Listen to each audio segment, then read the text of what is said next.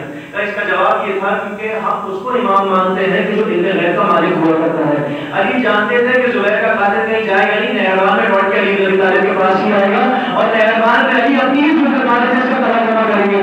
جب نہروان کو اس کو قتل کرنا ہی تھا تو علی کو کیا ضرورت تھی کہ اگر الگ سے فوج بھیج کر قتل کروایا جائے؟ اور پھر چوتھا سوال یہ تھا کہ علی نے جمل میں بھاگنے والوں کو گرفتار نہیں کروایا اور علی بن ابی طالب نے صفین میں بھاگنے والوں کو گرفتار کروایا۔ کہ اس کا جواب یہ تھا کہ علی جانتے تھے کہ جمل میں جو شیطان علی کے خلاف لشکر کو لے کر آیا تھا وہ مسمار اور پسپا ہو کے اپنے گھر جا چکا ہے، اگر یہ لوٹ کر جائیں گے تو شیطان کی طرف واپس نہیں جائیں گے۔ لیکن صفین میں علی کو معلوم تھا کہ وہ شیطان ابھی بھی ایک مقام پر رکا ہوا ہے، صفین کے بھاگنے والے بکھریں گے نہیں بلکہ دوبارہ جا کے اس شیطان سے ملاقات ہو جائیں گے، اسی لیے جمل والوں کو گرفتار نہیں کروایا گیا اور صفین والوں کو گرفتار کروایا۔ اس طریقے سے جناب امام نقی نے ان سوالات کے جوابات دیے اور یحییٰ ابن اکثر کے اوپر یہ بات ثابت ہو گئی کہ باپ ہو یا بیٹا نور امامت کی روشنی کبھی مار نہیں ہوا کرتی ہے۔ پروردگار سے دعا کرتے ہیں پروردگار تجھے نور لے کر آئے تھے امام علی نقی کا واسطہ، جو مومنین یہاں پر جو بھی حاجات کریں پروردگار مستجاب فرما، خدا ہمارے مرحومین کی مغفرت فرما، خدا کر کے محمد والے اور بیمار مومنین کو صحت عاجلہ کلی عنایت فرما، خدا ملک اور ملت کو استحکام عنایت فرما، خدا کر کے محمد والے محمد جو بھی مومنین دنیا میں جہاں کہیں پر یہ پروردگار کی جان مال عزت و آبرو کی حفاظت فرما، خدا امام نبی کے پوتے کا دیدار ہم سب کو نصیب فرما، مولا کے ظہور میں تعجیل فرما، ہمیں مولا کے اعوان و انصار میں شامل فرما۔ ان اللہ و ملائکتہ یصلون علی النبی یا ایھا الذین آمنوا صلوا علیہ وسلموا تسلیما۔